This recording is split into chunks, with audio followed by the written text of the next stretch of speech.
Assalamualaikum warahmatullahi wabarakatuh. Waalaikumsalam warahmatullahi wabarakatuh. Akan kami dari kelompok 4 kita presentasikan materi kami Yusuf kami. Saya sebagai moderator dan dari kanan saya Indra Bukyo sebagai moderator dan Toke moderator dan Anissa sebagai moderator. Baik, Raden, silakan untuk materi pertama. Demokrasi yang bersumber dari Pancasila. 1. Konsep dan urgensi. 2. Menanya alasan mengapa diperlukan. 3. Menggali sumber historis, sosiologis, dan politis. 4. Membangun argumen tentang dinamika dan tantangan. 5. Mendeskripsikan esensi dan urgensi.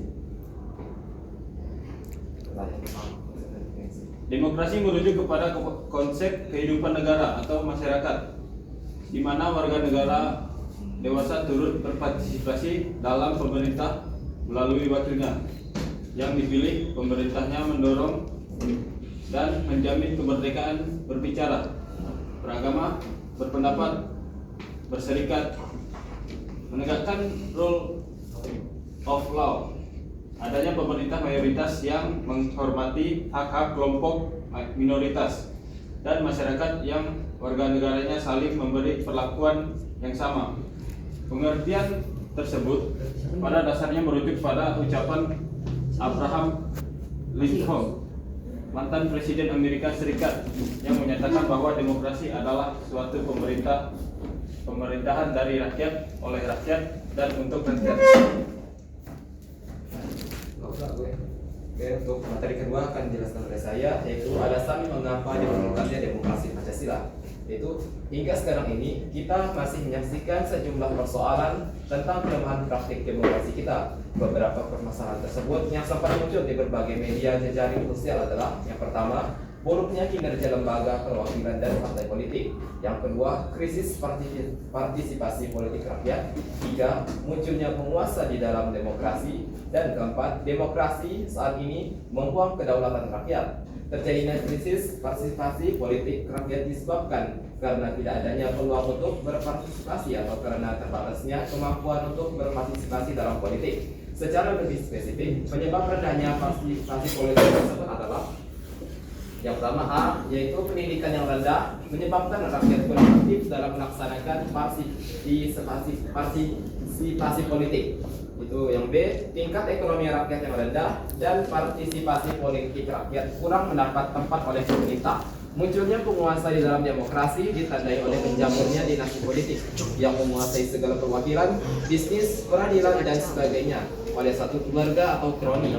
Adapun perihal demokrasi membawa kedaulatan rakyat terjadi akibat adanya kenyataan yang memprihatinkan bahwa setelah tumbangnya struktur kekuasaan autokrasi, ternyata bukan demokrasi yang kita peroleh, melainkan oligarki di mana kekuasaan terpusat pada kelompok kecil elit. Sementara sebagian besar rakyat atau demos tetap jauh dari sumber-sumber kekuasaan, wewenang, hukum, uang, hukum, informasi, pendidikan, dan sebagainya. Sobat historis politis. Sebagaimana telah ditemukan Muhammad Hatta, demokrasi Indonesia yang bersifat kolektivitas itu sudah berasal dalam pergaulan hidup rakyat. Setidaknya ada 3 sumber yang menghidupkan cita-cita demokrasi dalam kalbu bangsa Indonesia. Pertama, tradisi kolektivitasme dari permusyawaratan desa. Kedua, ajaran Islam yang menuntut kebenaran dan keadilan ilahi dalam masyarakat serta persaudaraan antara manusia sebagai makhluk Tuhan. Ketiga, paham sosialis barat yang menarik perhatian para pemimpin penggerakan kebangsaan karena dasar-dasar kemanusiaan yang dibelanya dan menjadi tujuannya. 1. Sumber nilai yang berasal dari demokrasi desa. Demokrasi yang diformulasikan sebagai pemerintahan dari rakyat oleh rakyat dan untuk rakyat merupakan fenomena baru bagi Indonesia ketika merdeka. Kerajaan-kerajaan pada Indonesia adalah kerajaan-kerajaan feodal dan dikuasai oleh raja-raja autokrat, akan tetapi nilai-nilai demokrasi dalam taraf tertentu sudah berkembang dalam budaya Nusantara dan dipraktikkan setidaknya dalam unit politik terkecil seperti desa di Jawa, negara di Sumatera Barat dan Banjar di Bali. 2. Sumber nilai yang berasal dari Islam. Nilai demokratis yang berasal dari Islam bersumber dari akar teologisnya. Inti dari keyakinan Islam adalah pengakuan pada ketuhanan yang Maha Esa, tauhid. Dalam keyakinan ini hanya Tuhanlah satu-satunya wujud yang pasti, semua selain Tuhan bersifat nisbi belaka. Konsekuensinya semua bentuk pengaturan hidup sosial manusia yang melahirkan kekuasaan mutlak dinilai bertentangan dengan jiwa tauhid. 3. Sumber nilai berasal dari barat. Masyarakat barat Eropa mempunyai akar demokrasi yang panjang. Pusat pertumbuhan demokrasi terpenting di Yunani adalah kota Athena yang sering dirujuk sebagai contoh pelaksanaan demokrasi partisipatif dalam negara kota sekitar abad ke-5 sebelum Masehi. Selanjutnya muncul pula praksi pemerintah sejenis di Romawi, tempatnya di kota Roma, Italia. Yakini sistem pemerintah republik, model pemerintah demokratis model Athena dan Roma ini kemudian menyebar ke kota-kota lain di sekitarnya seperti Florensi dan Venice. Terakhir artinya tentang dinamika dan tantangan. Untuk memahami dinamika dan tantangan demokrasi kita itu adalah diminta untuk menanamkan aturan dasar dalam naskah asli Undang-Undang 1945 dan bagaimana perubahannya berkaitan dengan MPR, DPR, dan DPD. 1. Majelis Permusyawaratan Rakyat. Amandemen Undang-Undang 1945 dilakukan pula terhadap ketentuan tentang lembaga permusyawaratan rakyat, yakni MPR. Sebelum melakukan perubahan, MPR merupakan lembaga tertinggi negara. Bagaimana setelah dilakukan perubahan? Perubahan dari sistem vertikal ditekris dengan prinsip supremasi MPR menjadi sistem yang horizontal, fundamental, dan dengan prinsip checks and balance, saling mengawasi dan mengimbangi antar lembaga negara. Kedua, Dewan Perwakilan Rakyat. Dalam upaya mempertegas pembagian kekuasaan dan menerapkan prinsip saling mengawasi dan mengimbangi yang lebih ketat dan transparan, maka ketentuan mengenai DPR dilakukan perubahan. Perubahan Undang-Undang 1945 membawa pengaruh yang cukup besar terhadap kekuasaan DPR dalam membentuk undang-undang. Mari kita perhatikan rumusan naskah asli dan rumusan perubahan yang terjadi di Indonesia. Kekuasaan DPR dalam membentuk undang-undang. Rumusan naskah asli pasal 20. 1. Tiap-tiap undang-undang menghendaki persetujuan Dewan Perwakilan Rakyat. 2. Jika sesuatu rancangan undang-undang tidak mendapat persetujuan Dewan Perwakilan Rakyat, maka rancangan tidak boleh dimajukan lagi dalam persidangan Dewan Perwakilan Rakyat masa itu. Di samping DPR, anggota DPR juga mempunyai hak tertentu. Hak-hak anggota DPR tersebut adalah mengajukan rancangan undang-undang, mengajukan pertanyaan, menyampaikan usul dan pendapat, memilih dan dipilih, membela diri, imunitas dan protokoler, keuangan dan administratif. Yang ketiga, Dewan Perwakilan Daerah atau biasa dikenal DPD. Sistem perwakilan di Indonesia merupakan sistem yang khas. Mengapa dikatakan khas? Sebab di samping terdapat DPR sebagai lembaga perwakilan berdasarkan aspirasi rakyat, Juga ada DPD sebagai lembaga penampung aspirasi daerah. Demikianlah dinamika yang terjadi dengan lembaga permusyawaratan dan perwakilan di negara kita yang secara langsung mempengaruhi kehidupan demokrasi. Dinamika ini tentu saja kita harapkan akan mendatangkan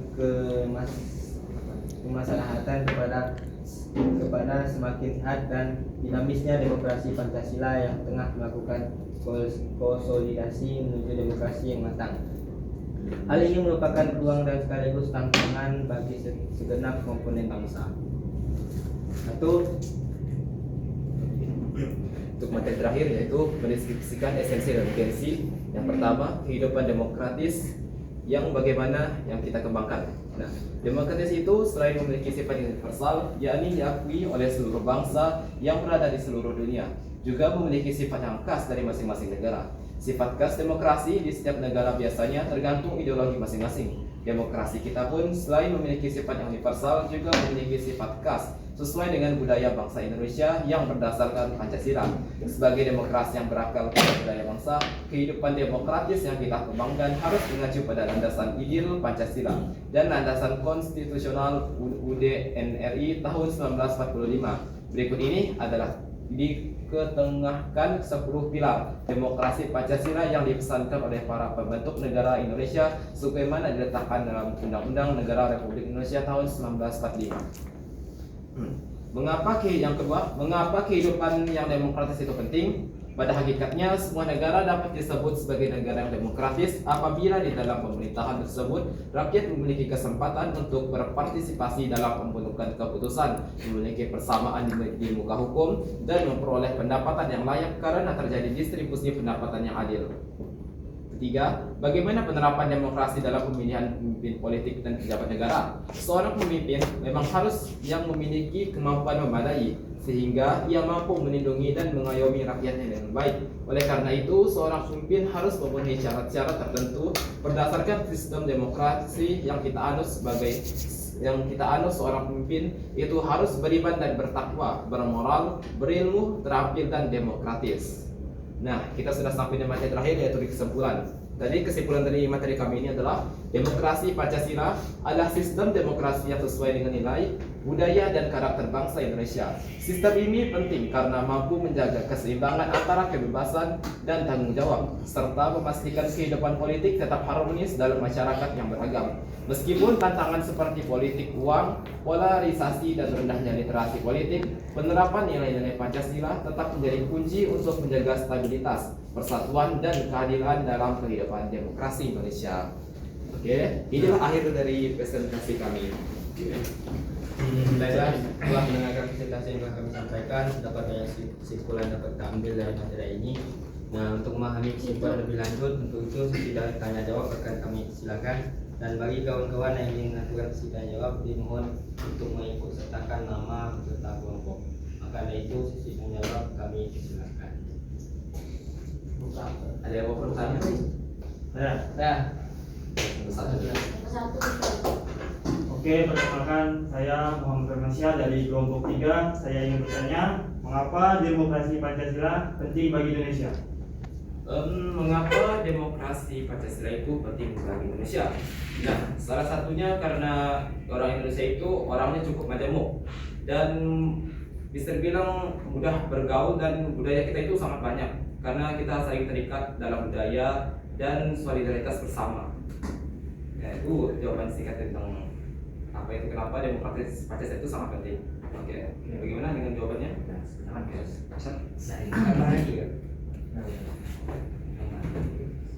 Baik, assalamualaikum warahmatullahi wabarakatuh. Waalaikumsalam. Perkenalkan, nama saya Muhammad Abdullah ini dari kelompok 1. Coba kalian kasih contoh bagaimana peranan rakyat dalam mewujudkan dalam kehidupan sehari-hari untuk mendukung terwujudnya demokrasi yang efektif. Peran rakyat yaitu sederhana aja, gimana kita itu harus menjadi sumber daya manusia yang baik, terbentuknya untuk contoh sederhananya ya. Ini misalnya kita nih membuang sampah sembarangan. Nah, itu salah satu tidak etis, bukan hal yang tidak etis untuk dilakukan. Cukup hal sederhananya yaitu dengan membuang sampah pada tempatnya dan melakukan hal-hal baik lainnya yang bisa dibilang tidak mengganggu masyarakat ke depannya. Royong kan? Masuk nggak sih?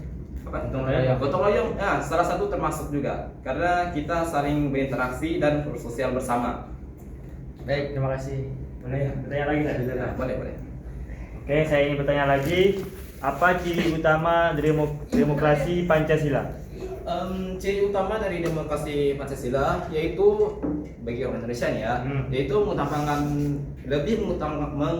musyawarah, persatuan dan keadilan bersama. Itu salah satu ciri-ciri dari demokrasi Indonesia. Ya, itu sebagian untuk jawabannya bagaimana? Jawaban dari saya. Oke. Ya, telah membantu saya. Ada yang ingin bertanya lagi? Tidak ada.